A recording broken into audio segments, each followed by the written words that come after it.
Okay, well, I've got a Pepperwood Grove Pinot Grigio, California, here in honor of Dan Horne, and it's got this cool label. It says in the groovy green bottle, which I thought had kind of a dead feel to it, but You're definitely a Pinot Grigio type of guy as opposed to Pinot Noir.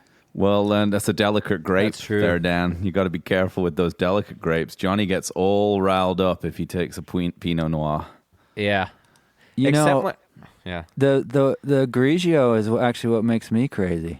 Interesting. Yeah, it's weird. I think it's a genetic thing.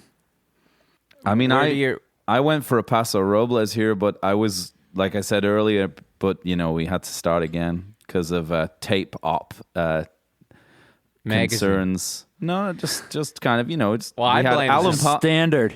just some standard stuff. Alan Parsons wasn't ready with the tape, so... Yeah.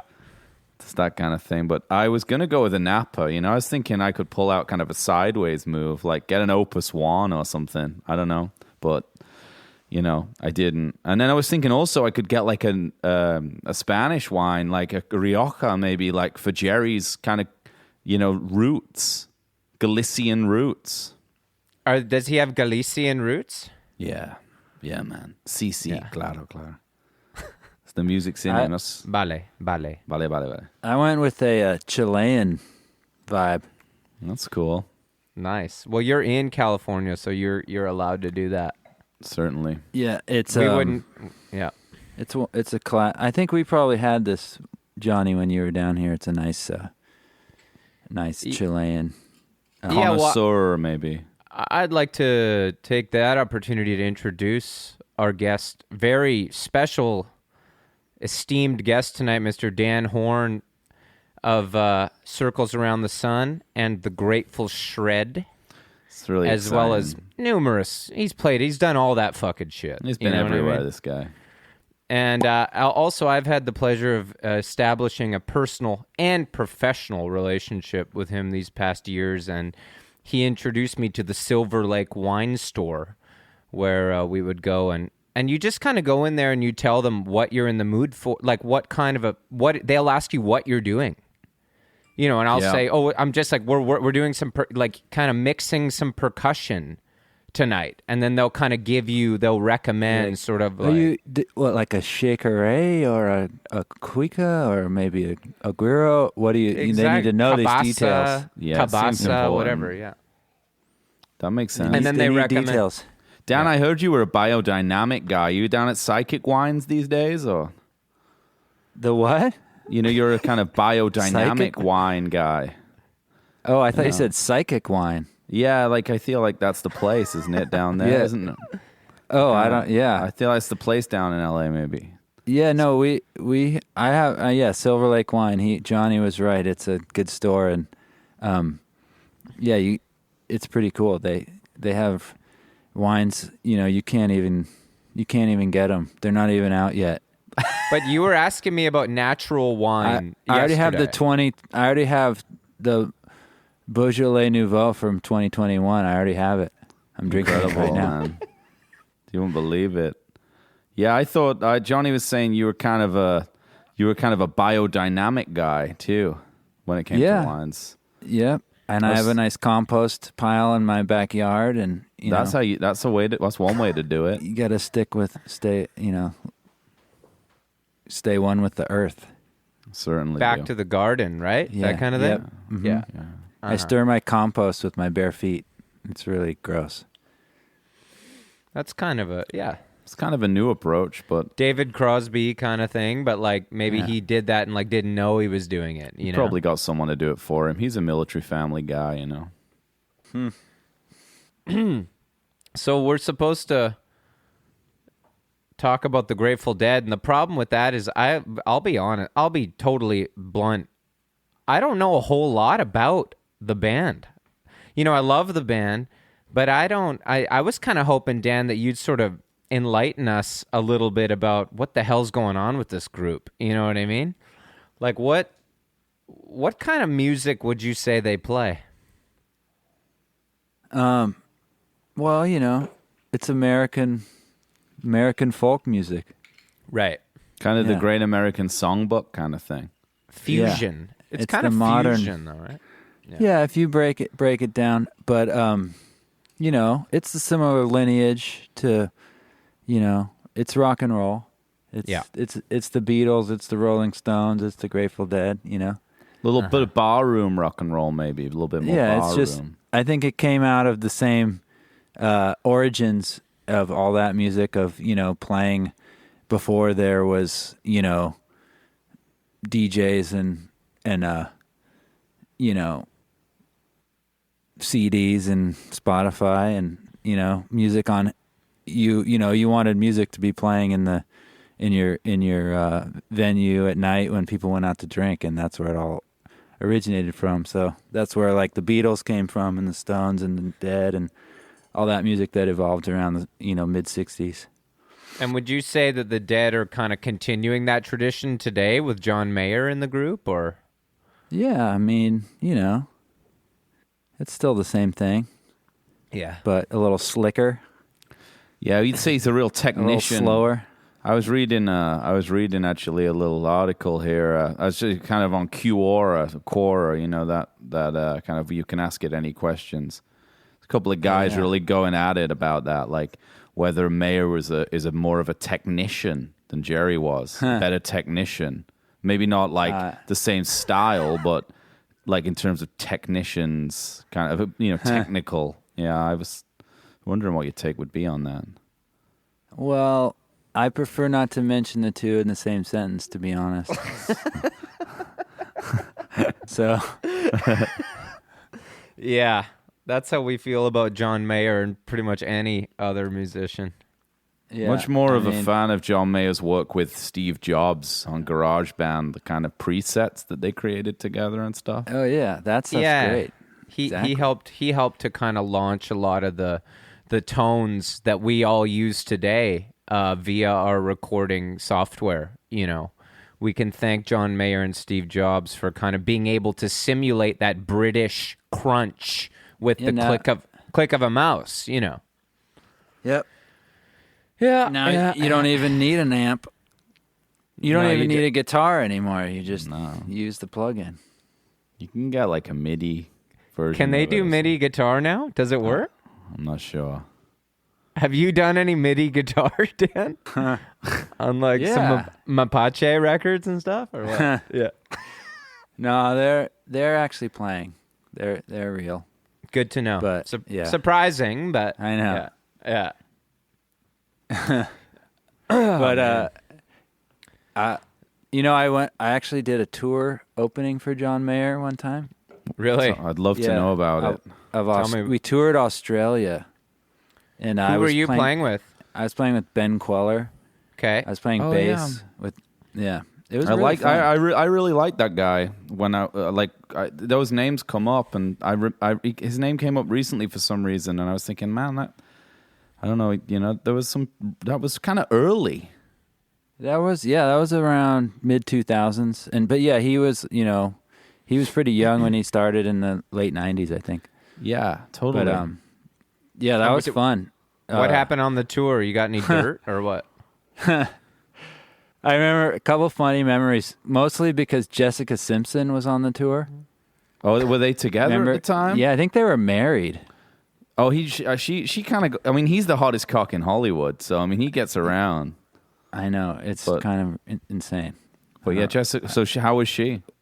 She was cool. The funniest part was in Australia. You fly everywhere because you don't drive a tour bus or anything, and so we'd all be on the same flight, and then we'd get off, and everyone would wait for their bags in these tiny little airports, whatever, the smaller airports in each town, and all of our like road cases would come out, and my suitcase duffel bag would come out, and then 12 matching Gucci bags come out. And we're like, oh hey, there's Jessica's bags, cool. But yeah, and then the funniest part of the tour was the last night in Sydney. Last night of the tour, we had a tour rap party, of course, at the Four Seasons, hosted by John Mayer. Nice. and it's in this little back room, and we're all partying and drinking, at the open bar and having a good time. And I look over, and Elle Macpherson is sitting on John Mayer's lap Wow. in a dark corner. And Controversial. Jessica had left the tour the night before. So he had one day off from Oh, Jessica. Yeah. And he invites Elle Macpherson over. Guy's a sex addict. Well, I'm going to tell you guys, I've never let this spill on the pod yet, but I figure tonight's the night because we might have some like modern Dead fans listening to this because of Dan's appearance. And I heard firsthand from a friend who toured with Mayer back in the 90s that he had a thing for sniffing the butts of young teenage girls. Hey. That he would get someone to find these girls, and all he wanted to do was go in the bathroom and sniff their butts. That's what I heard. Did you find that out on Google or Quora? No, on I Quora. heard this. I Quora, heard I this think, firsthand from the bass player of the band that was on tour with him. Yeah, but Hey, did you think did he sniff any? oh, the bass from player? what I or- heard- Oh, Mayer. oh, my friend, the bass player. Yeah. Yeah. Well, did he get to sniff any? Actually, that's actually a pretty good question. Like the way he told the story kind of seemed like he was there in person. So he certainly didn't do anything about it. If there was anything bad going on. Well, I'm glad he was there because you would want verification on a story. Yeah, Uh-huh. but potentially Like that. videos even. So yeah, But anyway- you've been a fan of the Dead because you're from Palo Alto, California, aren't you? Yeah. And that's Far where out. that's where fucking Jerry's from, isn't it, dude? Well, he moved around a lot. Actually, Pigpen went to my high school. Oh, okay. I was going to ask Yeah. you about Pigpen, actually. That's later on. I was just going to say, like, because he he died really, really early on, right? In the kind of the genesis Yeah. of the band. Yeah, I think it was. What year was it? 72, 73. Kind of, yeah, I guess like. Pre the album we're talking about from the Mars Yeah, Hotel? he was definitely Yeah. gone by then. Yeah. They had like God Show in. Yeah, he's on the Europe 72 tour, and that was kind of his last hurrah. And he died how? He's just an unwell guy, or was it from having too much fun, or? Yeah, I think he drank a lot. Yeah, cirrhosis. A lot of guys, man. We've just been doing a lot of Laurel Canyon bands recently. So it's interesting to sort of like go north a little bit with the Grateful Dead, and it's amazing how many people had liver failure in this. Huh. It's crazy, I have this. Sometimes you wonder, like, because if I drink too much, I get a hangover. So I Yeah. can't. I mean, I guess that's kind of a blessing in disguise because I couldn't even drink that much. I would like to be able to, but I can't. Yeah. Oh, I see. But you're that. Yeah. If I drink too much the next day, I'll be. But these I gotta guys they all woke up and just grabbed the brandy bottle. That's Yeah. when I've been reading lately. They all drank brandy. What do you think that's all about? You think it was like a status thing because they were all rich? Yeah, Well, cool. also just they didn't have, the whole like, oh, I can get my Chilean natural wine from the store down the street. That was, Sure. you just get whatever they had at the liquor store. Get Yeah, some I mean- get some Courvoisier and Hennessy I mean- and just. I think it might have been a status thing, to be honest. I think because it's like kind of like in the same way, like kind of rap. It's kind of a rap thing nowadays, kind of a hip hop thing. Maybe. You think so? Kind of expensive brandy, right? And also, maybe It's it's the decadent. thing like it was really sweet or something, and they liked that because it was like easier to drink a lot of it, or like maybe to do it because they were all junked out too. I wonder if That, they like, would drink the brandy Alexander. You ever have that? 100%. That Well, was that's a big what I'm drink. basing this on. Like That's a the real Lost Weekend. That's a kind of thing, Rainbow Room kind of Hollywood Yeah. vampires It's- drink what for is sure. Is it cream? Yeah, I think there's a lot. Cream and I brandy. think so. That's it. Yeah, And heavy cream. yeah. And You like know- Nilsson and Lennon would drink like fucking 20 in a night or something. You know, have you heard how Owsley, Bear, he had his house up in Marin or whatever, and he invited all the dead guys to live there because he was kind of supporting them. Uh-huh. And he invited them all to live there, but he said the only food we're eating is milk and meat. Yeah, he was so- famously just a meat guy. Yeah, meat and milk, and that's all they had, and probably brandy. Maybe that's where it started. Well, I 'Cause tried you to could mix it with the milk. I tried to teach you about this when we were down working the last time, Dan, if you recall that. I told you about how Genghis Khan and his army famously they ate the horses and they drank the milk of the horses. Yeah. And that's why they defeated the Chinese it. army, because the Chinese That's like were a towing similar all vibe this rice. to Owsley for sure. They 'Cause were towing all this He was rice. all meat from like the 60s onwards. Yeah, and we were me and Dan It'd were get boring, wouldn't it? me and Dan were I mean, mixing. Did they use like curry powder or cumin or I don't know, like that's paprika I guess like we got garlic? I Got to don't know. thank Genghis Khan for that stuff, kind of like the spice trade and stuff. So they must have used garlic and stuff, right? Or was it just What, literally Owsley meat? Like, or what ju- about salt? Yeah, Owsley. Owsley, I mean, I don't know, but I mean, I don't know. He's And what kind kind of cuts did they get? Did they? That's was it true. like- meat is such a broad term. Was it like? Yeah. But you see was what it I'm chicken? trying. Did chicken count?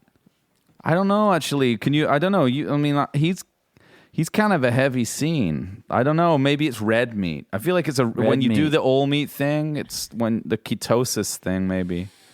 Because Yeah. can No you guys chicken, hear me? just- Can you Yeah, guys you're hear back, me right buddy. now? Yeah, you just went for a second. but I went for a second, but you That was see, okay. I missed a little bit of something there. But what I was trying to say was that I think that's why the Grateful Dead got so much work done musically, is because they were eating meat and drinking milk like Genghis Khan and his army versus the Chinese army that were just eating rice. So it was a lot of carbs, and then they'd fade, yeah. they'd crash. That makes total which is sense, what yeah. Dan Horne's diet was, purely rice based when we were mixing. Interesting. Yeah. And I he's noticed sleeping he- half the time. He'd fade around 5-6 o'clock. I told him to drink more milk, and he wouldn't listen to me. Okay. Owsley's a kind of interesting guy from what I can deduce, being like the wall of sound stuff that I know I was really excited to hear you talk about, because he's kind of like, I suppose his desires for like distortion-free sound were kind of the kind of kickoff for that whole thing. Yeah, it's pretty interesting how a lot of it revolved around him, and also, see, he basically funded them to start with, and you know how he got his money was because I think he was like the first like drug dealer really ever. yeah, he basically figured out how to mass produce LSD and to sell it, and he was the first person to sell it. Before that it was government stuff and Yeah, it was kind of the MK Ultra stuff sneaking in. Yeah, exactly. And he figured out, a funny thing, I just found out my mom, she lives in Point Richmond. Okay. And I was just looking up, reading, doing, my dumb history lessons, and I found out the house though they made it. Yeah. His first house where they made, I think it was $1 million, multiple, I don't know, half a million doses. Yeah, it's pretty far out Insane. what they were doing, yeah. They made it like three houses down from my mom's house where she Incredible. lives now. So we went and walked by there.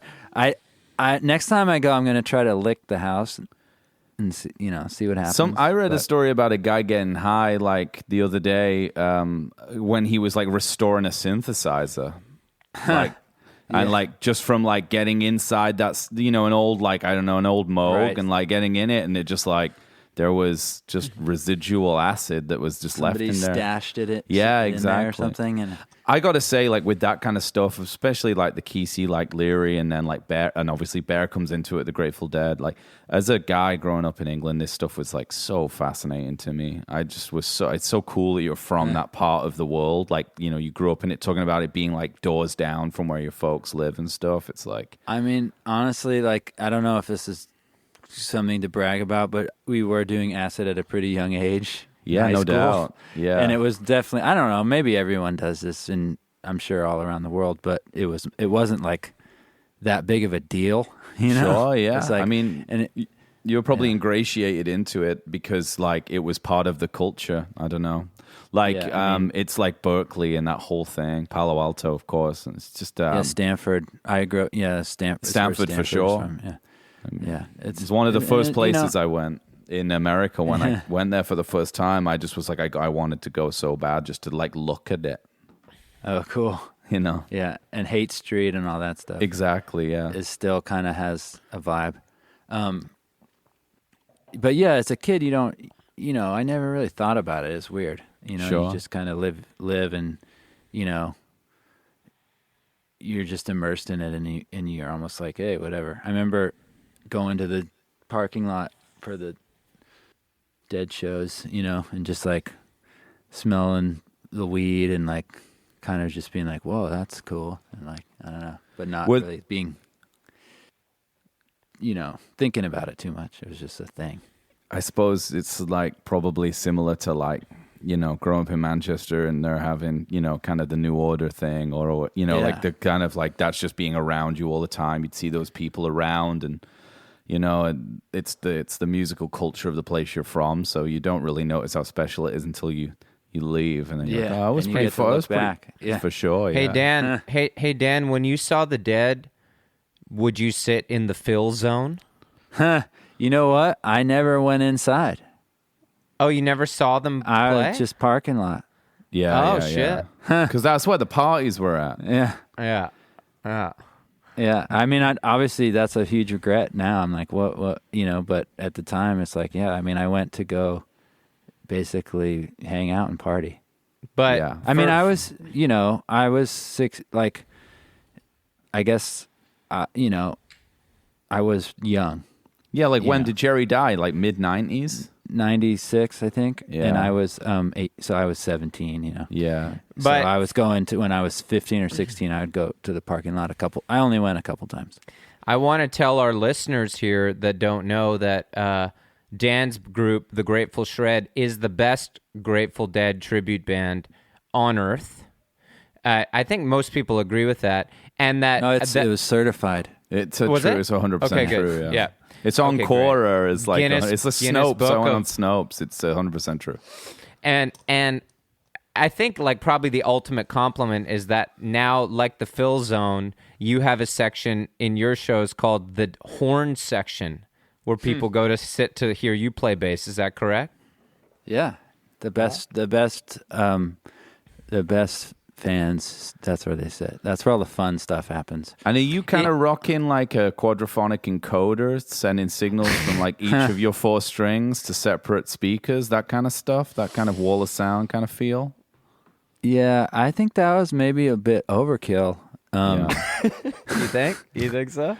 Dude, I was reading about the wall of sound and like this shit about how that his strings were piped through a quadraphonic encoder that sent signals from each of the 4 strings to a separate channel and a set of speakers for each string. Yeah.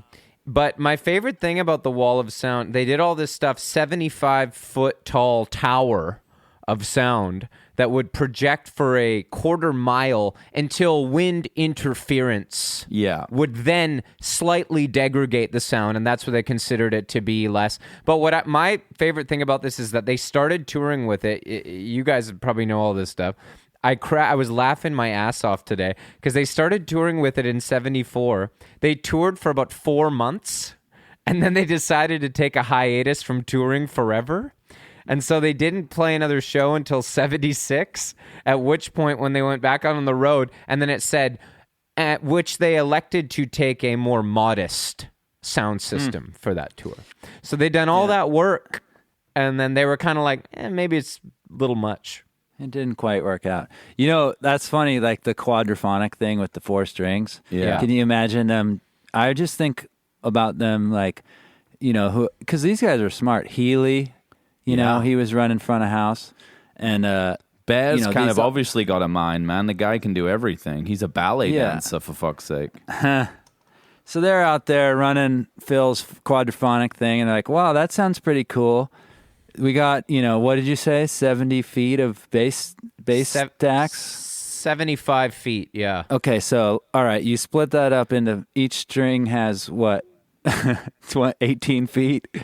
Yeah. Now, hey, you're standing out in front and you're like, hey, what if we put all strings into all 70 feet? Let's see how that sounds. Whoa, that sounds way cooler. You know, it's like I think they probably did that for like one or two shows, and then they were like, let's use all strings in all speakers. That might be. You've done acid, right? Like so many, like in those moments with psychedelics where you kind of imagine a space between sounds and stuff. To me, it kind of makes the idea of it makes sense. Like the cleanliness aspect of it. Like every time I used to do acid, when you get, and they were doing like the stuff that Bear was making. I mean, that's like 10 times more powerful than anything that existed in my lifetime. So I can understand, like, with these like ideas where the genesis of them makes sense to me. This kind of like perfect sound kind of thing. Yeah, totally. With space in between certain things. Yeah.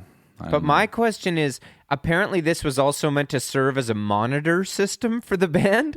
So they didn't have monitors, and so it would be behind the band, and it would project for a quarter mile. So wouldn't that not be fucking pummeling? Well, the whole idea of it, and it's all actually what we still use today in like modern festival sound rigs, where most of it goes over your head. So like imagine, so it's how festival sound rigs work too. So say you're out in the audience, 50 feet away, there are two speakers focused right at you and your crew of like 50 people around you. And then the next speaker up from that is focused at the people then behind you. Right. And then the next speaker up is then focused at the people behind that, and so on.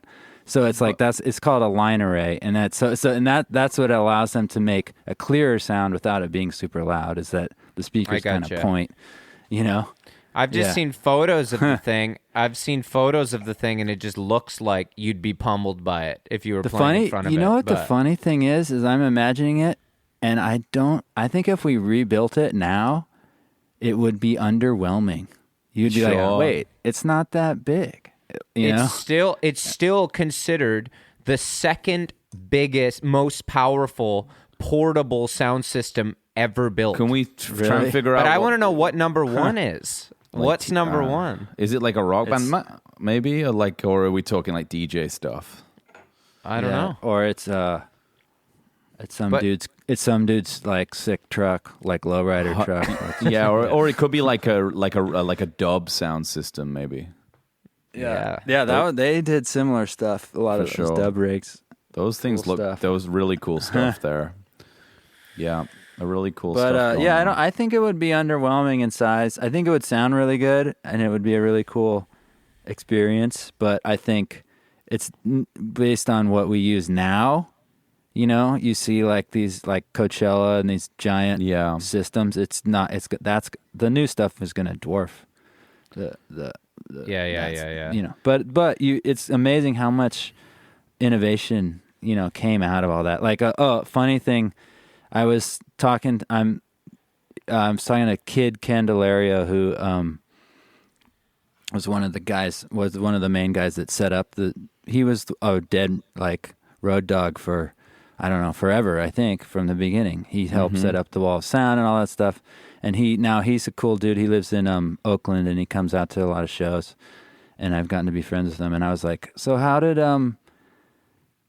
so what's up with Phil's like I was asking, what's up with Phil's like recorded? Because there's all these really great sounding, official Dead releases like Dick Pics and all that stuff.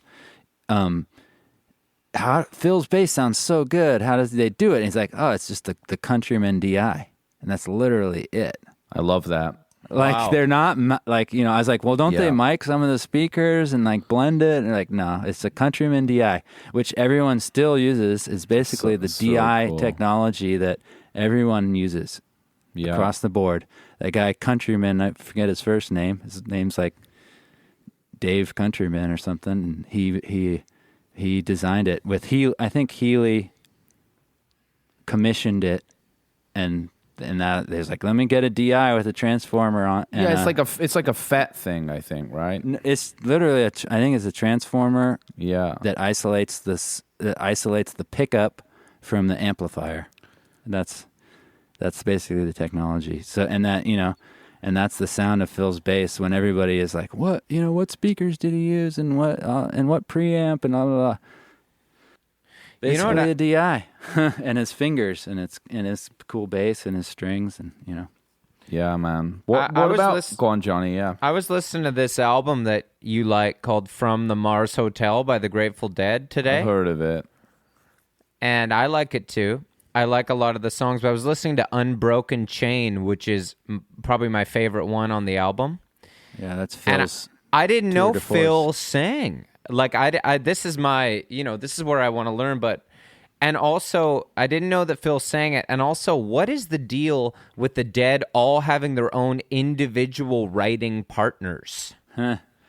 I've never heard of that with any other band before, that all three of them had like a writing partner. like a poet. You mean?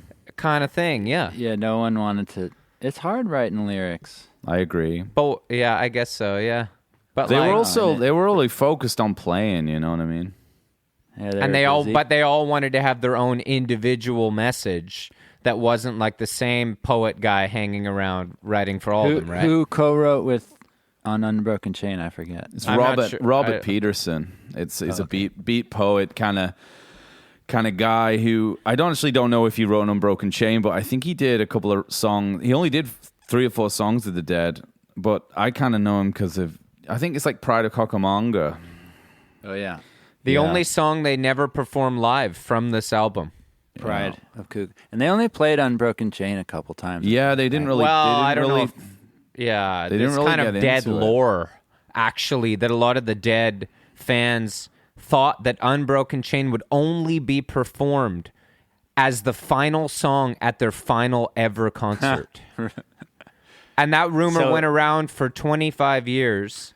And then on their final tour, they just played it every night. But they did save it till the final tour, but it was I guess he might have written Unbroken Chain too. I'm looking at it now. Yeah. It's possible. But, he's kind of like, I think like, and you correct me if I'm wrong, Dan, but, there's the lineage of the Grateful Dead, like they're hanging around at like, I don't know. I always imagine them being at like Enrico's or Vesuvius, and it's like, those guys are there, like the kind of poet scene, like, Kesey's around, or like Ginsberg at City Lights and stuff. Totally. It's totally their vibe to be into part it. Of the scene, yeah, 100%. So like, I don't know, why would you write lyrics if you've got poets around? It's kind of cool. Yeah. I mean, it worked out, and it allowed them to be very prolific. Yeah. Yeah, I mean, I was digging it today, listening to it, man. And I was reading about how it was supposed to be called Ugly Rumors. Mars Hotel? The album. And that if you, like, there's a thing on it that if you put it in a mirror, it says Ugly Rumors on the cover. Huh. And I was curious what you thought about this, James, because I know you personally think that Jim Morrison was created in a lab by the CIA 100% in order to create a distraction for hippies to thwart the anti-war movement. Yeah. I've heard you say that many times, and I was curious what you thought. Was it the same lab they created Fake Paul? Yeah, same lab. Yeah, same lab. Yeah. He was created there, and also I believe John Phillips. Yeah, and he was a human, Jim Morrison. I mean, we're not crazy. No. But what I'm trying to say is that in the lab, they gave him his leather pants. You want to figure out what's and they styled his hair. They styled his hair, and they told him how to sing. You think that shit's crazy? Wait till you find out who he is now. Rush Limbaugh? Yeah, exactly. Yeah. Yeah. Everybody knows that. Yeah. Yeah. No, but James, I was curious what you thought about this, because what I was reading is that, in a similar thing that, how the Queen of England is sort of the head of all of this kind of stuff. Yeah, like the original kind of, she created the Beatles and all that stuff. The Beatles and all that. So interestingly, in the 1970s, Tony Blair Yeah. helped found the rock band Ugly Rumors. So true. As a singer guitarist, you know, it can only be a message. connecting the Dead to this conspiracy, I thought. Yeah, But so there's definitely a partial lineage there. I mean, he was a warmonger, you know, so he's letting it be known that there's some kind of sort of psyop, kind of intelligentsia kind of thing going on there. But I'm Either not that sure. or- I'm not sure. I mean, like those guys were in it from the start, like the Grateful Dead. I mean, they were there before anyone. It was like Summer Love stuff and like all the kind of MK Ultra vibes. They were hanging out, like doing all the Ashram Swami stuff before anyone. They were like, I think their first gig was like playing for like Hare Krishnas or something, like that kind of vibe, you know? So they're really early. I kind of think it's interesting. They feel really early to me. Like that stuff moved quickly in the 60s, but like they're really early. I remember reading this book by Emmett Grogan called Ringo Levio years ago, and he's like hanging out in the Panhandle or like the Tenderloin or whatever, and Golden Gate Park, all that stuff, and it's happening before anywhere else. have you read that, Dan? No. Ringo Levio? No, I'll check it out. It's pretty Neither cool, have I. man. Yeah, it's cool. Isn't that what all of Bob Dylan's Street Legal is about? No, I don't know, but Or he writes it's weirdly dedicated to Emmett Grogan. No one was dedicates even it. sure if Emmett Grogan was a real person, and then like it was, weirdly just like some like kind of deep Dylan, like. But the Dead, like they're always talking about how what do you think about that? Like, do you think the records sound good, Dan? Because like they're always talking about how the studio confines didn't suit them, you know? And Yeah, I find that to be BS because some of those records sound insane to me. They sound so I cool. agree. I was listening to Mars Hotel, and I thought it was like it sounded like extremely deliberate. Everything sounded like studio deliberate, like real hot sounding. Yeah. Well, that's funny you should say that, James, because I was yesterday reading about how Stephen Stills actually famously said that he thought that the Grateful Dead were a great band to jam with, but they really couldn't make a record to save their lives, and that he wanted to go over. They were left the mics running in the studio, Crosby, Stills, Nash, and he said that he was going to go over and teach them how to record. Yeah. So I don't know. I mean, was this during his like Vietnam hallucinations kind of era, Stills, or It predates that, but there's definitely, you see the path leading there, you know. He also told Bob Dylan that Blood on the Tracks was a piece of shit to his face when he played it to him in a, on the Doom tour. So, I mean, Yeah, and he also told Paul McCartney that he was going to buy him a half decent bass because he was playing that Hofner. yeah.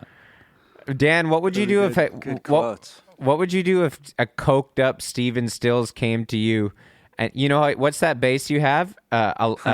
Alembic. Yeah. Yeah, and he Nice. was like, "Fuck, man." He's like, "I love your sound, but like, we got to get you a Fender P bass, man." Half decent Fender P Half bass. decent, yeah. Like at least That's what he wanted to buy. at least a Mexican one. Yeah, that's what he wanted to buy Paul McCartney. He's like, "You got to check out these Fenders." In 1975, he was telling Paul he might want to check out a Fender. What was Paul using? A Rickenbacker? He had great bass. The Hofner. No, Stills Hofner. hated the Hofner. I feel Oh, like yeah. by the time that Stills was talking to him about that, like he'd already Yeah. been playing a jazz bass for a little while. Yeah, Honestly, yeah. kind of Wings era, like jazz Yeah. bass kind of feel. I think. He just wanted to be a jerk, I think. He's out to get him. Yeah, no doubt. Are you a McCartney fan as a bass player, Dan? Yeah, of course. Can't not be. You know. Yeah. But he's got nothing on Phil, right? Well, What do you think? McCartney could sing and play at the same time, which was pretty impressive. I was going to ask Yeah. you about that. Like, what's going on these Dead records when Phil's singing? Is he like he's not? What does he do live? I don't know. I mean, I assumed all those records were pretty much made in typical standard fashion, where they would cut the basics and then do the Yeah. overdubs. I don't think it was as like, maybe they say like, oh, but these are all normal records. I don't know. Yeah.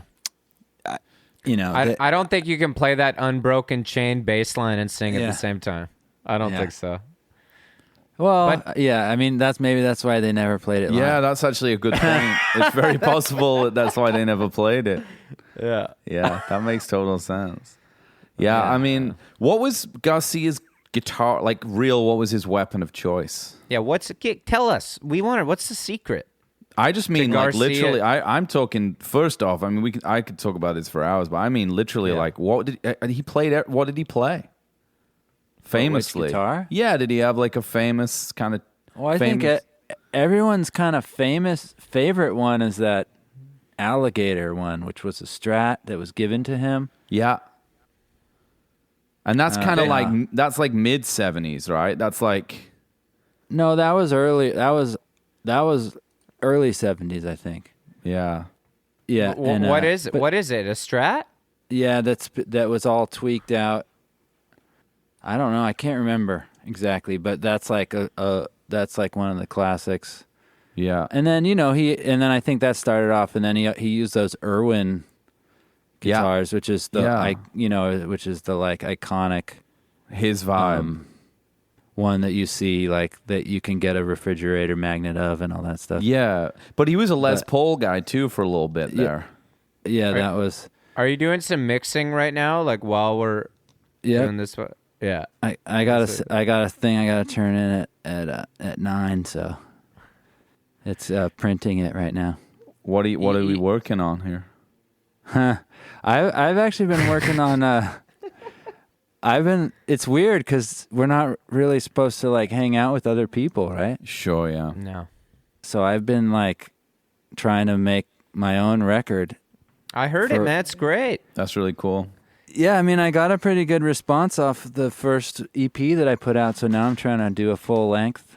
I love that Arlo Guthrie cover, dude. That's nice. Thanks. Wasn't that an Arlo Guthrie song? Yeah. Motorcycle song. I yeah. don't want. Yeah, I love that tune. Yeah, I know. That was a fun song to do. That's kind of what started me doing it. I just was like, I should do this, and then. What do you think about the fact that Arlo Guthrie is the son of Woody Guthrie, right? But he sings like Bob Dylan, who was Woody Guthrie's protege. Yeah. And what I'm Just trying to piss say, off his dad. yes, or Could be for sure. is it something like that Bob Dylan is actually his father? No, the dates don't really work for that. Sorry, That doesn't matter with these kind of things. You It can could just roll be, with it yeah. anyway if you want. Or, in the same way how Eric Clapton had J.J. Cale killed when he'd tapped him dry of songs, because he'd been doing all his songs for so many years, that then he had him killed. It was kind of the same thing with Dylan and Woody Guthrie, that he'd kind of been doing all his songs, and he's like, well, I can kind of carry on the canon now. That makes sense. And then he famously visited Woody Guthrie in the hospital around the time he died. I'll let you put 2 and 2 together on that. But There's a lot You do the math. lot to take Yeah. in there. did Eric Clapton also kill Jerry Garcia, Dan? Did he? I don't know. I haven't heard that conspiracy. Well, just because I'm only saying because he's also a rival Oh, yeah. lead guitarist, played a Stratocaster like Clapton, and famously kind of like dismissed the traditional blues scale, didn't he? Like he almost was like in open rebellion against the blues scale, like hated because the blues. he played like notes all around it, and to Clapton that's blasphemy, So I don't Just know. play the blues, man. Yeah, Play it It's the straight. blues. What's all this modal jazz stuff you're doing? blues you're or the throwing, blues? you're peppering in. He's kind of peppering in triplets where, Two chords in the truth, man. What else do you that's need? what I've always said. What No. scale does Jerry play? If it's not the blues scale. I think it's fish scales. It's, yeah, something like that. So And it's that's like, where Fish got their name from? I the think band? so. Yeah, something like that. Uh-huh. I don't know what other animal has scales. That's true. Alligator. Alligator scales. And his yeah. guitar is called the Oh, Alligator. yeah, maybe That's what it. I'm trying to figure this out, you guys. I don't know. I'm genuinely interested in if you're like printing something right now. Like I just keep looking at the outboard gear behind you. I just kind of want to. I'm Yeah, it's cool. What Yeah, do you well- got? What do we got going on back there? It's hard. Actually, I was hoping you would ask because, you can probably notice the fidelity of my voice right now. Well, how yeah. clear it is. And, we have the same microphone, Yeah, you sound a lot better than me, for SM7, sure. but it's all about the signal chain.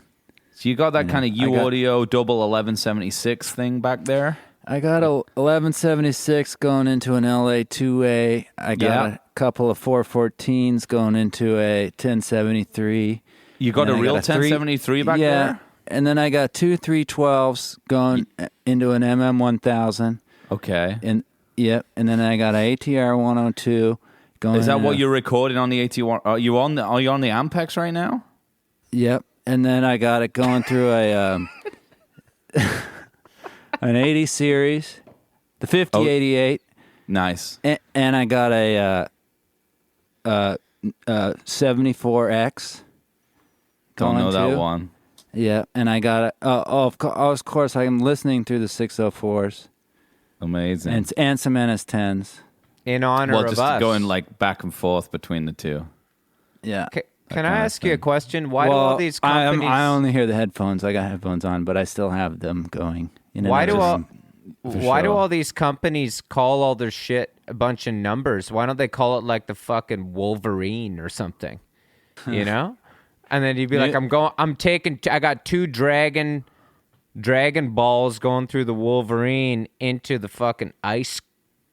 I know. Newer Slicer. stuff, all the new stuff now I is know. like that. They ran out of numbers. And it sucks, yeah. So now you got a Death Star going into a killer over blaster with Undertakers and Hey, James.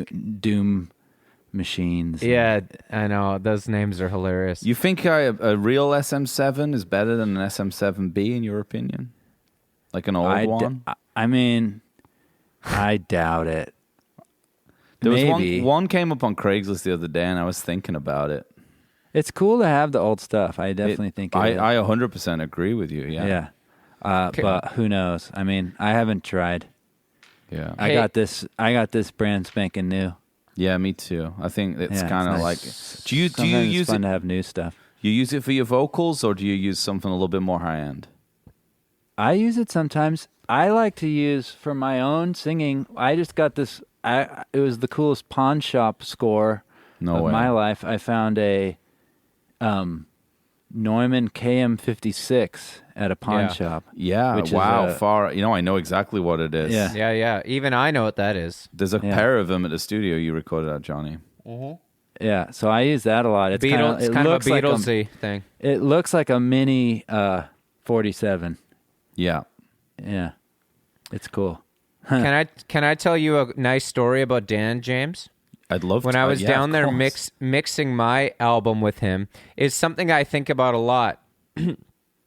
We did a mix of one of my songs and we listened to it in the living room of the house at Liberty where Luke lives. Yeah. And On then the we 4311s. yeah. And then I said to Dan, let's listen to Walls and Bridges.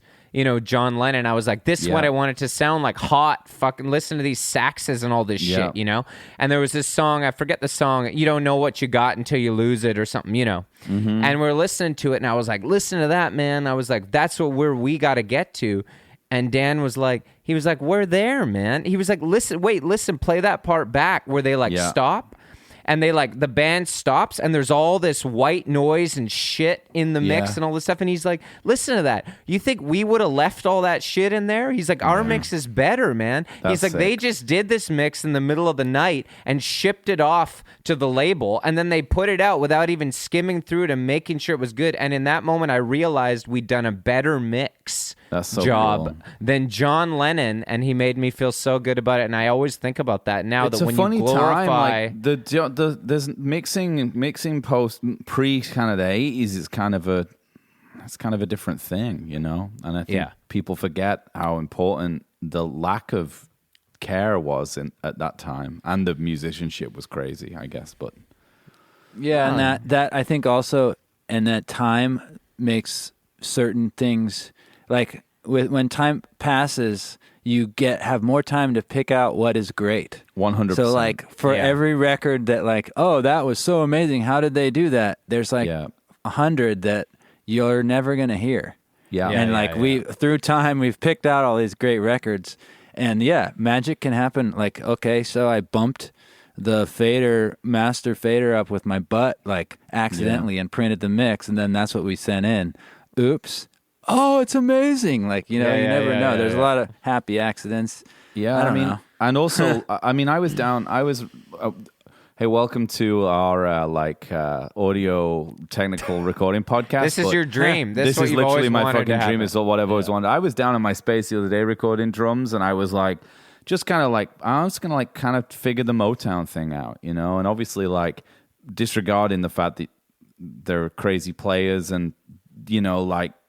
I just mic'd it up kind of like how it's said on the internet, and I was just using plugins. I didn't have like an EQP1A. I was, like that kind of thing, and I just kind of did what like, the engineer had written that he did, and it just, it kind of sounded like that, like it, and, like I used maybe not like an ATR 102 plugin because I was like, I'm on the fly here, but I think it was a Stewed or UAD one, but like, I just like literally turned the bias up on a digital thing. And it was like, this is pretty close, man. If I had a real one, I'd get the screwdriver out. But it was cool because it's like there was also less stuff then, Yeah. Just, It's whatever works at the time. Yeah. I don't know. A lot of it's, people trying to sell stuff. But also... No doubt. Yeah. I mean, it's really hard as a,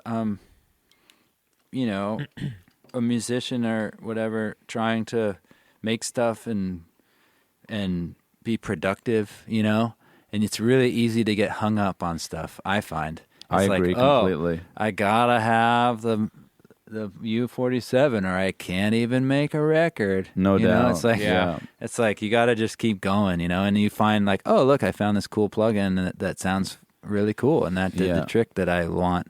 Or you find those Neumanns at a pawn shop, Yeah, exactly. I mean, there's two sides of the life of a studio person. Listen up, you guys, okay? We got like 10 minutes left here, and I don't know that we've said one word about this album, which is fine. I want to talk about fucking outboard gear, man. Are you kidding? Yeah, but I had a few more questions here. Okay. Yeah, I agree. Yeah, and I just want the answers. I'm not looking. I'm not trying to like fill the time with the album talk. I just literally figured there's only one person I know who I can get these answers from about the Dead. So first of all, is Jerry in rock and roll heaven, Dan? I don't know. What's heaven? This is a loaded question. Well, if there's a rock and roll heaven or a rock and roll hell. Jerry's in heaven, right? No doubt. Yeah. Okay, cool. That's all I wanted to know. I'm just thinking, like you get that kind of like Edward Hopper, Nighthawks painting, and they sometimes put like famous musicians in it who died. Maybe he'd be in there. Yeah. Yeah, like he's jamming with like Jim and Jimmy. Yeah. Janice for sure. Janice. Is Grace up there? Buddy Holly. Even dead? I don't know. No. Who Bob Marley, Keith Moon, I guess. Bob Marley, Keith Moon, Prince, Bowie. But who's in rock and roll hell? We were thinking Phil Spector. No, he's not there yet. He's Gary gonna be Glitter. He just died. He's 100% there. John Phillips. Yeah, John Phillips. He's 100%. A lot of producers Gary down there. Glitter. Chuck Berry. Now we have one exception. Who may have done some horrible things, but he's still in heaven. Jacko? Who's that? Michael Jackson. Yeah, Wacko Jacko. Yeah, he's too big to fail. He's like the Catholic Church. I'm sorry, but I can't. I don't care what. It's all right. I'm not watching that movie. I'm not. No. I'm in denial. He made sure he had that in writing before he died, or something. Like how he bought the Beatles publishing. Yeah. He had that kind of set up. Also, the Grateful Dead 50th anniversary show, Dan. You've heard of it. Famously, as they performed their last song, a rainbow formed over the stage. Yeah. Many say that the rainbow was bought by the band and set up to appear at that moment. What are your thoughts on that? Well, yeah. I mean, all you need is some misters and like some bright lights, and no problem. I can get you a rainbow. You need a rainbow? I was thinking about like there must be some good stuff like on those Dead tours, like specifically with like just kind of like because they were so wrapped up in the kind of like LSD thing, like like as a kind of like just like an idea, like not necessarily personally, but just like there must have been stuff like kind of like Summer Love like runoff where people would be like, hey man, like don't like use the ketchup at like the stands, like there's like it's laced, or like use it if you want, but it's like they want you, like it's like this is the whole thing, like there must be some good stuff like that, not just the rainbow, kind of like secret stuff going on, kind of clandestine vibey, kind of loving stuff, like there must have been. But there's definitely a thing that like bands like the Dead and the band are always the best bands when they like live in the same house and jam together and do all that stuff, right? Like there's something to be said about that. Like, yeah, it's kind of a dream scenario. Yeah, and if you can get along with all the guys. Yeah, I've had a few situations like that in my life, and it's always really fun. Mm-hmm. Yeah.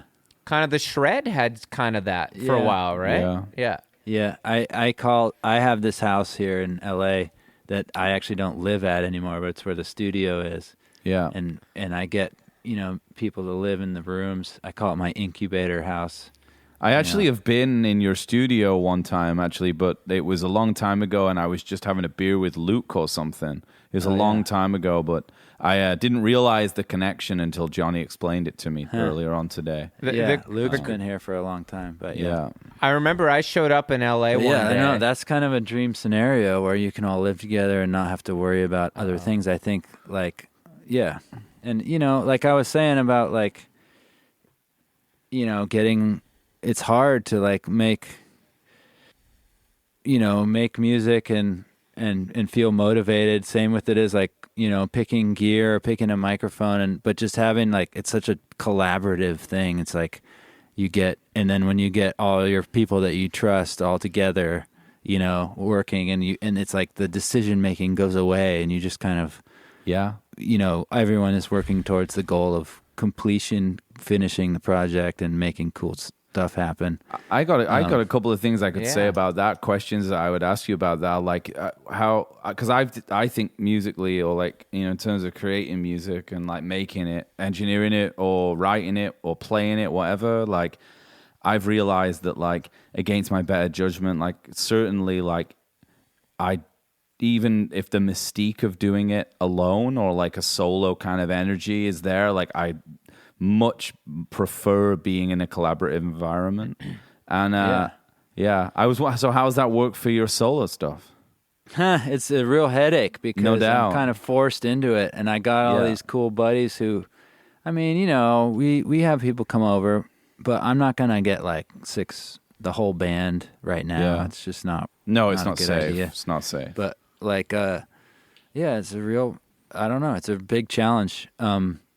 And I can't wait for the days to come when we can just kind of do whatever we want.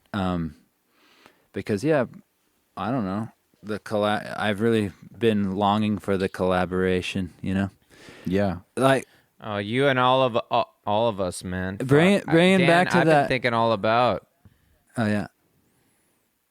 I've been thinking all about, dude. Like. Yeah. Like, I can't wait to get back down there and hang out and make some music with you guys, I know. And you were here at the last concert ever. You were at the last concert ever in LA. And I was actually, I don't know if you knew this, the last ever album to be mastered at Capitol. Yeah. Thanks to your, because now the Capitol has shut down their mastering department. I know. I just was talking to Ian, who works there. I was so excited when you were mastering that record. I was really excited when you were mixing the Johnny stuff, but like when you mastered it too, the whole thing of just being like, are you gonna get on those plates in there, man? Like, open them up and all that kind of stuff. So and at this. I'm obviously joking about being the last one, but I like to tell people that. And then also, just stick to it. You didn't need to say that. You just say you were. But maybe get your Ian, own story. maybe Ian's going to listen to this. He's such a good guy. You know what else? I was just thinking about, when I first met all this crowd, man, I went down to LA to write a new album, and I was like, I got to get away. I'm going to go down, and I had this place to stay for like a week, and I got off at LAX. And the person who was going to give me their apartment to live in for a week to write songs called and was like, you can't stay. It's all blown up. Like, my landlord says no one can stay here. So I had nothing to do. So I went over to Liberty, and they welcomed me in there on the couch.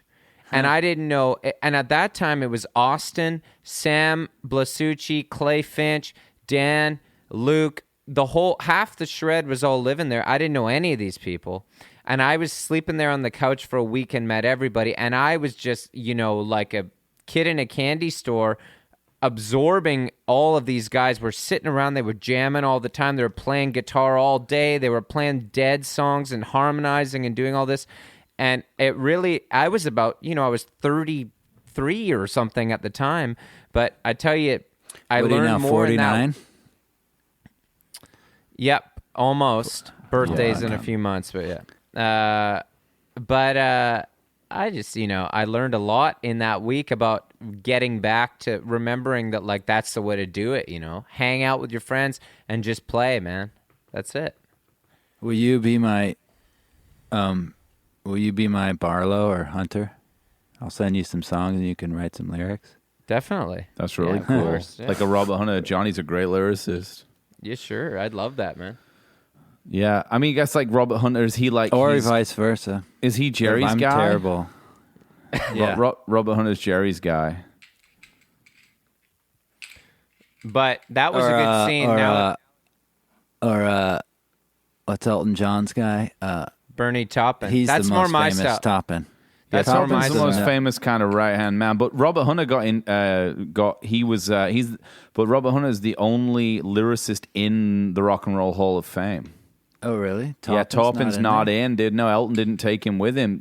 Grateful Dead took in Hunter as a member of the band, which I think fucking rules. That's shocking. Yeah. That's shocking.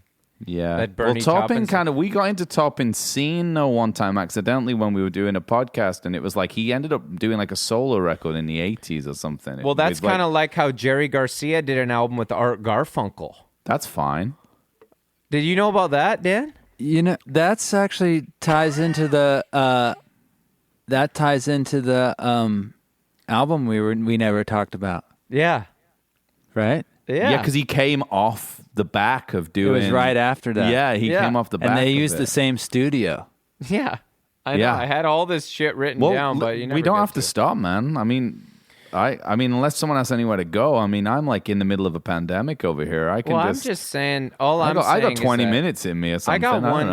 All I know is that I thought that I knew the only song called Dark Star.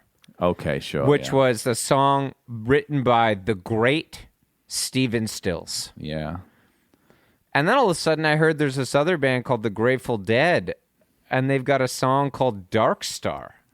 And I'm thinking, who are these clowns? You know what I mean? Yeah. And then I heard the Grateful Dead version of Dark Star. It turns out it's pretty damn good. And then Did you check out the original one? Yeah. Which version? The live one. The live one That's online. the one You gotta check out the 7-inch version or something. Okay. Really? Yeah. But then you'll be like, oh, okay, I get it. Then I listened to the Stephen Stills version again, and I realized that it's probably the worst song ever written. It's one of the cokiest for sure. Yeah. It's one of the most cokey songs of all time. Yeah. Yeah. The riff Did you ever, your family riff. ever go to the Real Mars Hotel? Like it, again, this is me kind of getting into my own, like, kind of vibe about, like, like I was like kind of a bit of obsessed with San Francisco, understandably. But it was, it's on the front, I think it's on the David Bowie record. Aladdin Sane, maybe? Like the Mars Hotel, it was round the corner from where they recorded the record. and it used to be there. And there's that photo of David Bowie in front of the Mars Hotel sign in San Francisco. Yeah. Oh, really? I thought he was in front of what's the place in London? That's Ziggy. Oh, that's a different album. Yeah. There's a What's photo. it called? We used to stay there. Anyway. Yeah. I'll remember it in a sec. Yeah, no, I never. Yeah, I don't It was, know. on, it was on, it was 192 4th Street. Oh yeah. Huh. Sounds like a rough neighborhood. Yeah, Did it's kind of a Jerry- derelict, kind of flop house kind of energy. You know, that kind of vibe, which is kind of part of the folklore, I think. You know. Yeah. Well, You know, well, people- I think. Yeah, sorry. No, I was just gonna say, you know, it's like kind of a Jack Kerouac vibe or something. The Yeah. K West. Which Bowie album is that? K K- West. That's K Ziggy West, Stardust. Ziggy, yeah. That's Ziggy. Yeah. Have you ever that hotel? Did you I've ever never, go there? I've never Oh, been buddy, there. No, you don't want to. You don't want to know. That was the place where all the bands stayed. no doubt. And like wow. the I don't know. You either stayed at the Columbia or the K West. No, because I never toured. I moved to Canada when I was like 21, and all the touring I've done has been in Canada and America, like poorly in America. But Yeah. I never really did that stuff in England. It's funny, so I never got to ingratiate myself. I toured in Europe, but you know how hard it is in England. Well, I mean, they have their own. I thing think they going on. named it after. They must have named it after the cover. I never really did any research. Yeah. you know when I'm it's in. funny. It's funny how you like glorify. Like you're like thinking about San Francisco. Yeah, and I'm thinking yeah. about London. I'm like, Yeah, no, I know. It's funny. I mean, I can't. I actually do that about London a little bit too, because I'm from the north of England. So like I do that too a little bit. Yeah, but definitely with San Francisco. I mean, what 17-year-old, 18-year-old doesn't, you know, like when they're getting into music. you know the Gabor Szabo song about San Francisco. You The know that? the jazz guitar guy. Yeah, he does this whole spiel at the beginning of the song. He's like, the beat's playing in the background, and he's like, to all my people back home in Budapest, you must save up all your money and travel to San Francisco because Hell it is yeah. the most beautiful city. I mean, It's that's cool. hilarious. But you know what? Like, he's not wrong. Like, it's certainly the most beautiful city in North America. It doesn't look like anywhere else. Well, that's I wasn't, supposed you to know, be Vancouver, though. and I wasn't disappointed when I first went there. And every time I go there, I'm never disappointed. It's changing. The landscape changes there every time I go. And for you, it must be crazy, given that you're from so close and you've seen that happen. But like, it still doesn't look like anywhere else on Earth. Certainly doesn't look like North America. It does have a magical way of kind of keeping its character, even though it's changing. Yeah. You know what? My favorite thing about SF and LA is that all you guys, you're so proud of the history and all the cool spots that every time I go to LA or San Francisco, I would always call Luke when I'd be in San Francisco, and I'd be like, where's the place in the Mission to get the best burrito? And he'd say, you know, you go to this place and you order the super chicken burrito.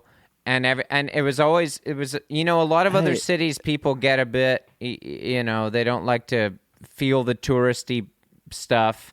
And I always thought you guys in California had this you're still proud of it. I hear it in your voice, you know, it's cool. Don't I call you every time I visit America's Hat? I go up to America's Hat and I'm like, Yeah. hey, Johnny Payne, where should I go? Yeah, I know.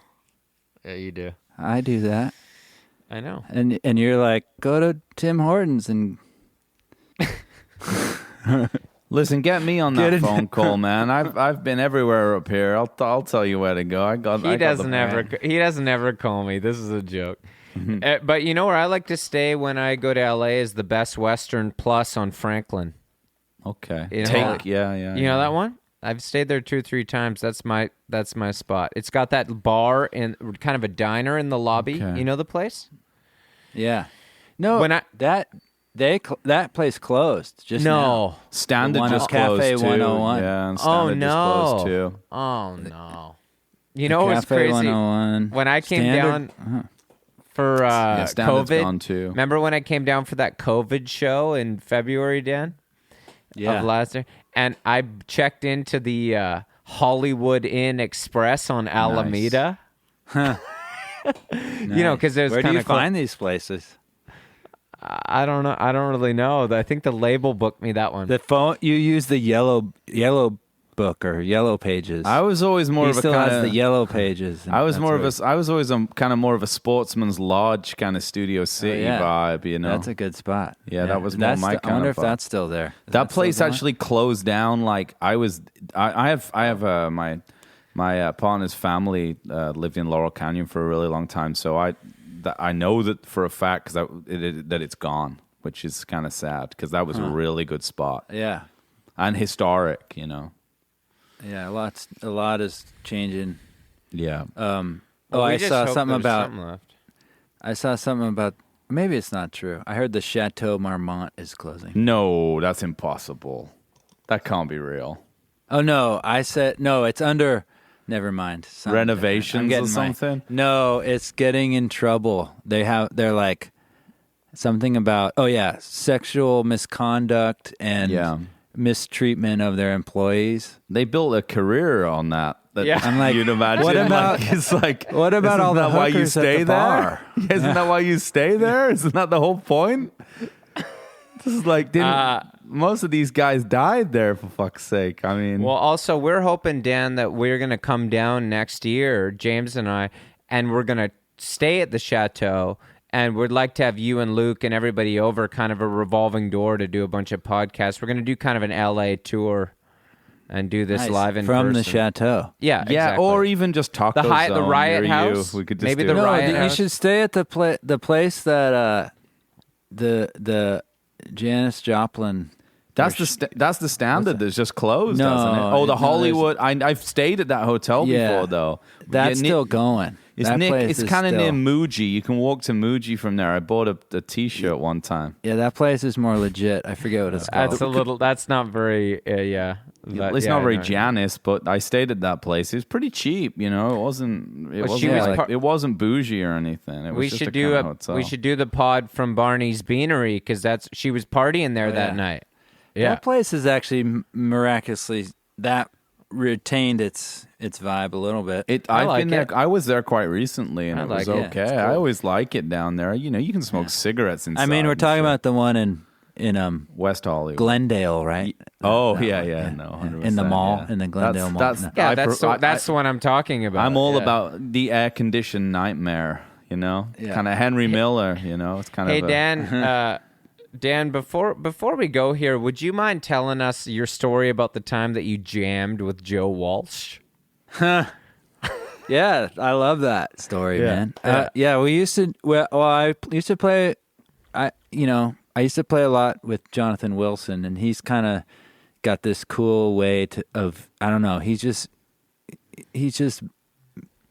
bros down with all these like legends. I don't know how he does it. I can see that with his like at least from his like persona as a fan. I can see how he would do that. Yeah, he's kind of like all about it, you know. Yeah, he has this cool network, you know, and so he started doing this benefit concert around Christmas time every year, and he would bring in all of his friends that he these legendary musicians, and all started kind of with Jackson Browne and Mike Campbell, and centered around that whole scene. Couple of heavy hitters right there, troubadour kind of energy. And like, so we got Jackson Browne and Mike Campbell going. So hey, you can kind of get a lot of people from there. And then one year, we got Joe Walsh in there, and it was pretty funny because like we were so psyched, and we've been fans, and like I always liked the James Gang, we all did, right? Crazy riffs. Yeah. And so me and the drummer Richard Gowan, I know Richard well. We were like, we're gonna do Funk 49, right? Sure. The James Gang. It's like, let's all right, so we learned it. See if Joe kind of like and like so he's out there. He's like, let's do Funk 49. All right, so we do it, and we like we fucking nail it, me and Richard, and Joe's like half. I don't know if we got maybe through a verse, and he stops it. He's like, "What are you guys doing?" He's like, "I haven't played that version for 30 years." Fuck. You got to learn the Eagles version. Oh man. You were just doing the bum bam, just doing the James Gang, and he couldn't hit. We did it all wrong, and Yeah, you had some kind of real raw organic energy going on there. And the whole time, I'm thinking, Joe Walsh is pissed off at me. This is awesome. Yeah, it's like being in the Eagles. It's like me, exactly. Literally. He fucking hates me. This rules. Yeah, man, that's the best. That's real Joe Walsh. You don't want to get the kind of like NA version of him where he's being like kind of repentant about how crazy he is and stuff. Yeah. Well, or you don't want to get the version where he's like buddies with you, because then you might wind up in NA With or him AA. for sure. Yeah. Yeah. I got one little thing to ask here, and this might be a reductive question, but what's the deal with the new riders of the Purple Sage? They're great, man. Yeah. Yeah. Yeah. I don't know. I mean, I don't know that much about their history. I know Jerry started. He was the pedal steel player for a minute, but then And that Jerry was kind of when he was going through his pedal steel phase. Yeah, and I think he kind of realized. I don't know what really went on, but I think he was like, pedal steel's hard. I'll stick to guitar. But the new riders, yeah, man, they were a great band, and now I'm spacing on the pedal steel player's name, but he's a legend. Sneaky Pete, No. Al Perkins. Anyway. Buddy Cage. But anyway, You new play riders are great. You play pedal steel, don't you? Kinda, a little bit. Was Phil Lesh in New Riders of the Purple Sage for a hot minute there? I don't know. I never. Or is just kind of they were kind of just kind of like did a lot of cross pollination, I guess. Yeah. Speaking of cross pollination, hey Dan, didn't you once have a hip hop group with Luke Paquin and James Franco in high school? Yeah, the Cool Brothers.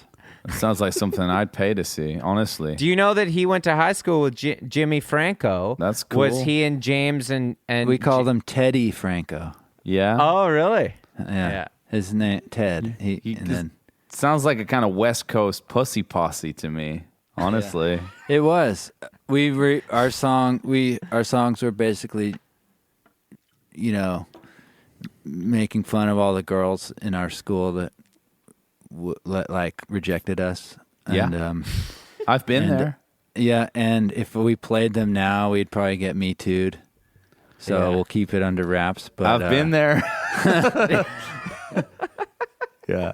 Let's keep that stuff secret. You probably haven't heard from Jimmy or Teddy in a little while, huh? Yeah, we were kind of, we used to like to get into trouble together back in high school. Sounds like a really fun high school. I mean, like, has the Palo Alto scene kind of since like the kind of tech bubble got weaker? I mean, or is it like for kids? Can anyone afford to live there anymore? What's going on there? I mean, honestly, I haven't been back in a long time. But there was some magic. Everybody probably thinks that about where they grew up, but not me. Not me. There was some cool. Dude, it was a cool vibe. You're from Palo Alto, man. I mean, like I grew up in a place called Souk, dude. I don't know. I mean, we had a lot of cool music, and I don't know. A lot of it came out of like our parents being hippies, but then also a lot of parents being like super like rocket scientists, like NASA was over there and stuff like that, and Fairchild Semiconductors and all this stuff, and no doubt, yeah. I mean, and I guess like Hewlett people Packard and all that. kind of moving there, like you kind of like out of the hippie scene, like moving like out, kind of just outside of San Francisco, and just like kind of setting up shop and house and things like that. But the weird thing, I think, what Palo Alto in the peninsula is known for now is being so expensive and wealthy. Yeah. But that kind of happened, like, I would say in the 90s. So I kind of saw like the change, but it was kind cool. Growing up, it was still like, 80s with your ripped jeans and your short shorts, and like everybody was kind of living like no one showered that much, and it was typical. Yeah, that was kind of like Windows 95 kind of did that, I think. It was kind of like a Windows 95 kind of changed the scene Yeah, there. Windows 95. Steve Exactly. Ballmer, kind of. Yeah, Party Paul scene, Allen. yeah, Paul Allen was another good guitarist, real famous, kind of. It's kind of like blues guy. He probably jammed with Jerry. I'd in imagine heaven. so. Up in heaven, I mean. Up in heaven. Well, in heaven they're jamming for sure, but he probably actually paid Jerry at some point to jam in real life because he seemed to do that with everyone. He's definitely jammed with Joe Walsh. I've seen a video of Paul Allen jamming with Joe Walsh. And he kind of shows Joe Walsh up, actually. He wasn't in a good place at the time. Joe. No. Fogarty, we used to drive by his like winery up there. Oh, he had a on place Woodside. up there. Okay. And then also Neil Young's like spot is up in there. Is that like Santa Cruz? Like No, I think it's there's this road called Skyline, and that was like it goes from basically from San Francisco down to Santa Cruz, but on the like top of the mountain. Okay. And that's where a lot of those guys Mountain resided. View, California. What about like the It's near Tamil pie kind of vibe? Right, that's on the other side. If you go across to the top of Marin in the north. Okay, Marin County. That was more, yeah. I mean, Marin County, yeah, it's a whole different scene. Okay. What's this about Fogarty's winery? And can we get some of the wine still, or is it still going? I don't know. I think so, maybe. I don't know. Don't know if he's doing that anymore, man. I'd love it if next time if you could kind of maybe do a special order at Silver Lake, and next time I'm down there, you could get us a bottle, Dan.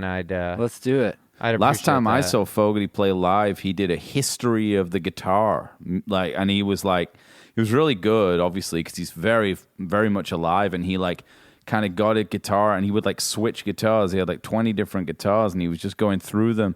He kind of went through folk music, skiffle. And he played the licks and everything? Yeah, and then he got to hard. He was kind of teaching everyone about it. He got to hard kind of blues, which is where he kind of comes in. The bayou stuff. And then he kind of pulled out. But it was amazing because, he pulled out a super strat. He had a Jackson and started shredding, doing nice. metal and stuff too. With the Floyd Rose and all Yeah, that he had stuff. a Floyd Rose and a Steinberg kind of thing. And he was doing that whole thing. A whammy, did some Van Halen. And it was kind of just one of the things he does on tour now. You know, the thing about the blues, man, is I like the color. Don't get me started on the blues. I like the color and I like the music. I just don't really like the feeling. Okay, interesting. Well, I mean, Dan Horne told me that one time. I like it. I'm paraphrasing. Yeah. I remember good quotes. It's a good one. Yeah, Yeah. it's good. Maybe we should write a song. That'll be one of the lyrics. You want blues lyrics, you come to the right place, buddy. A guy like me from Canada. Yeah, you know all about it. I know all what about it feels the like blues, to pick Dan. cotton, you know what I mean? I know Well, that's another good one. I know all about the blues. That's a good song. That sounds good. Exactly. We could do that. We could just do a whole... Yeah, I know it's good. I just wrote it. So Maybe, I don't know what I'm doing in this band, but I'll do anything, basically, because it sounds like you guys are onto some real fucking gold here. You could Yeah, if play you the like- blues. if you Listen, like you got to blues, pay your then dues to play the blues, though, brother. We got to get Bam! Luke in. Song 3. There you go. We got to get Luke in though because you need. Well, me and Luke four- are both lefties, and so we both have the same strat. Literally, the strat that he has in his bunker down there, I played it one time, and I was like, I gotta get this guitar. So it took me a long time, but I found one, and I have a mid-70s strat, the same as his. 97 Squire. Yeah, well, mine's a 78, I think, but I'm just trying to sound like him, honestly. But you need 4 people for a blues band now, because Luke kind of believes that the late '80s kind of traditional, authentic Robert Cray, Clapton kind of corporate Unplugged, blues. yeah, corporate blues. blue chip blues. Yeah, is when it really took off, the genre. And I think for that era blues, you need at least a 4-piece, probably a 6-piece, so you can have a keyboardist, Guitar Attack, and a harmonica player or a percussionist. kind of as well. Chicago blues. Yeah. At one time, blues could be played solo, duo, trio, but the kind of Yeah. blues we're talking about, you need at least 4 to 7 people in the band. Probably some brass. Yeah, no, I don't know about that. I think that's more of a kind of B.B. King, kind of early 70s thing.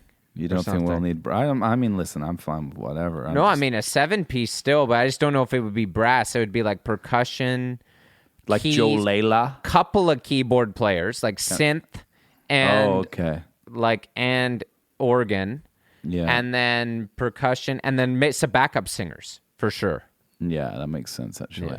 So, yeah, well, you're saying some profound things. You need to repeat it. And somebody knitting the whole time in a chair off to the side.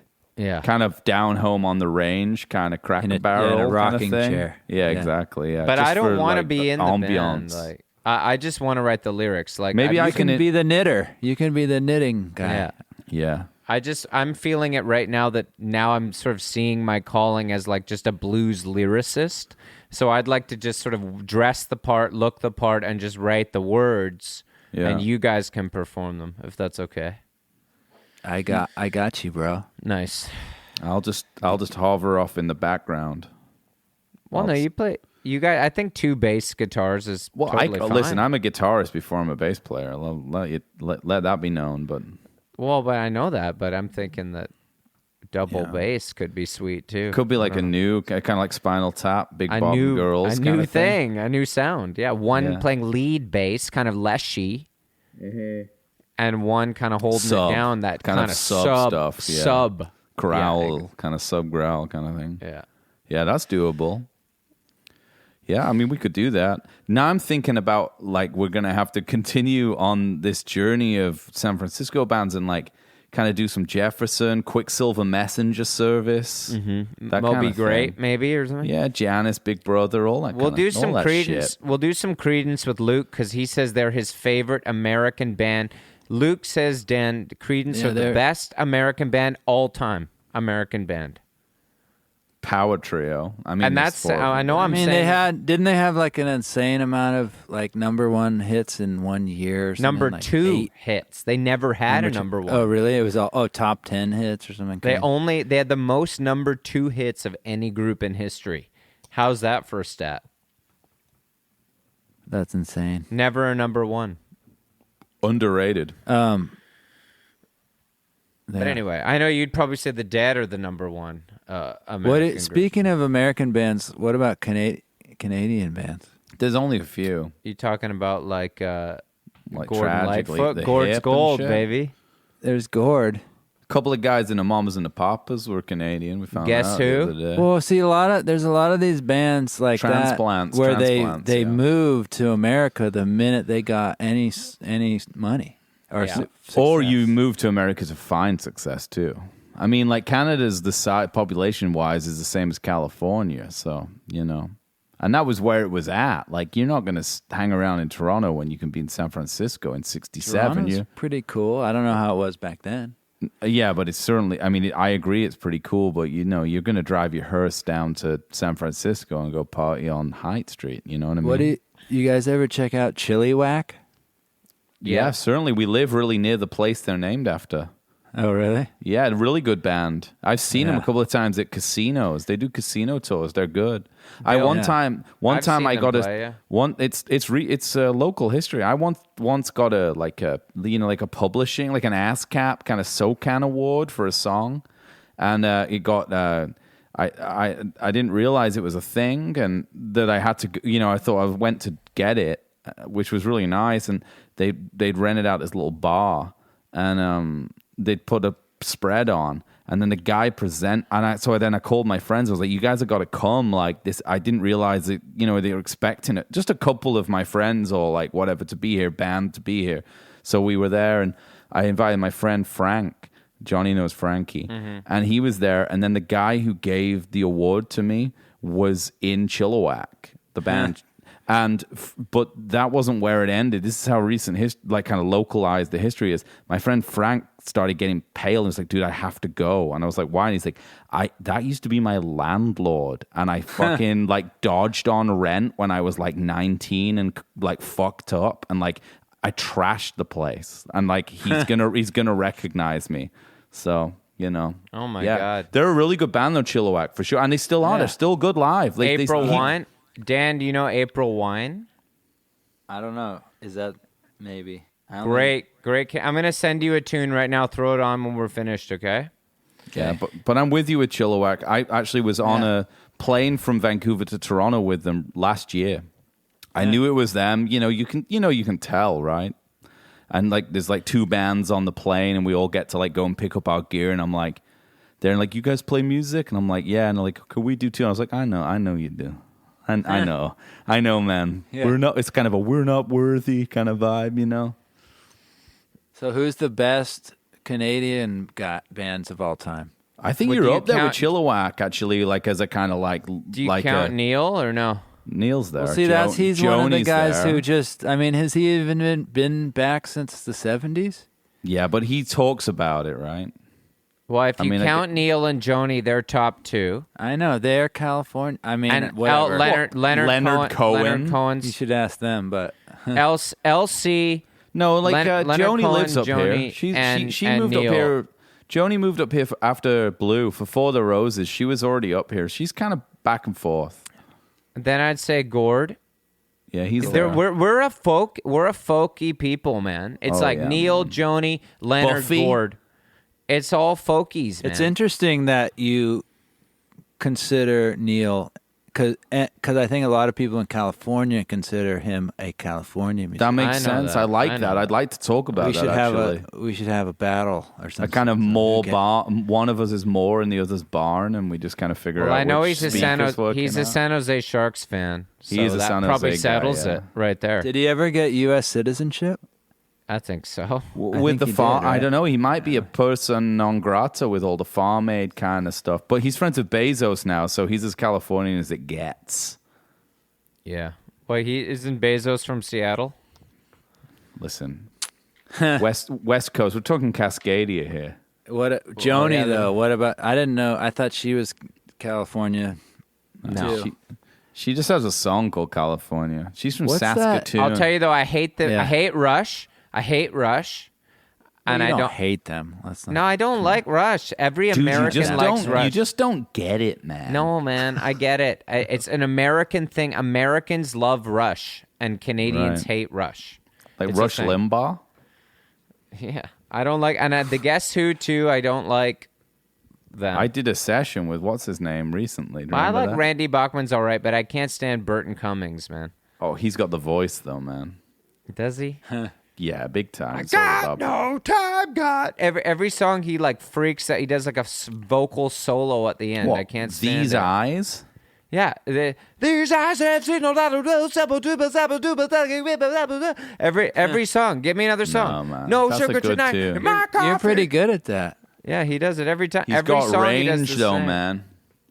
Range? Is that He's now got how we range. define... Listen. On that note, so you're saying you're more of a Randy Bachman guy, and any random Randy Bachman guy, than you are a Burton Cummings guy? I like the riffs on the songs. I like American Woman because of the guitar part. I like Perfected all by These Lenny, Eyes. of course. I don't like Burton Cummings singing. Yeah. I don't like it. You know, Randy Bachman's a Mormon. He's never had a drink in his entire life. Just hung out, just watched it all happen. That takes dedication. Well, now that you say that, I don't like any of them in the group. Yeah, let's stick to the LSD scene, the kind of like beatnik kind of. I'd rather be, if you ask me, hey, Johnny, would you rather be like a Canadian sort of hero, like a kind of like Ian Tyson, whatever, like, or would you rather be kind like of a Sweetgrass Line kind of thing? Yeah, like a Sweet City Woman, Stampeders kind of thing. Yeah. Or would you rather have gone to California in '65 and then done that? I'd be down in LA, 100%. Oh, of course. Dan knows that. I try to get down there whenever I can. Yeah, it's a vibe. Yeah, it's the place to be. I always like being there. I mean, the dream for people who live in Vancouver is to spend our winters with snowbirds. Like, we want to be there in the, when it's Anne cold Murray. here. Yeah, sure. Anne Murray, another one who kind of went down there and made it big at the Troubadour, hanging out with the vampires. Yeah. Anyway, you guys, on that note, I've got to get going here. But I want to tell you, Dan, that, It's like midnight up in Canada right now, right? yeah, Same- well, the cold yeah, air sure. makes the time go quicker. Yeah, So that's how it I works. just wanna say that it's been a pleasure having you, and it's been one of the pleasures of my life to be able to be on this podcast with you tonight. And that was me doing Neil. And we With can't wait big- to big see old can't rock wait of to coke see you in your down. nose. And we're gonna get some of that Fogarty wine, and we're gonna mix up some shaker, dude. All right. I need more shaker. I know. Yeah, it's kind of I'm your like guy. Bonds. You just need more of it. Send me those blues tunes. I'll get the lyrics done. Okay. Let's write all the titles and all the lyrics before we even write the single note, and then the album will take like one day. I know. Can I? Is there any? Can I get in on this? Yeah. Of Yeah, course. Yeah. whatever. I you could wanna be do. Joe. I can be Joe Layla. Yeah, for sure. Like I can do percussion if you want. I mean, I could play. I could lick it up. I'm a bit rusty. Definitely. I'm gonna like Anything. There's plenty of room. The blues has no boundaries. Well, like Yeah. I said, I just want to be the lyricist. So, like, there's a lot of roles to fill in the group still. Yeah. Okay, you guys. Great to It's see really you nice both. to. It's really Love- nice to talk to you. Dan- There you go. That's what I'm talking about. Oh, yeah, I love Okay, that. so we're kind of going like it's like a Steven Stills Puerto Rican kind of feel. Yeah, and you got that Manassas, space. kind of a Dan's got Manassas this kind of thing. space drum too. Where's that space drum, man? You got that? Yep. Not right here. Boo, boo. Okay, boys. Love you both. Good to It's see really you. nice to see you guys. Bye bye. Peace and Alright. love, Jerry. Rest in peace. Yeah. Okay. Bye bye. Bye. Thanks.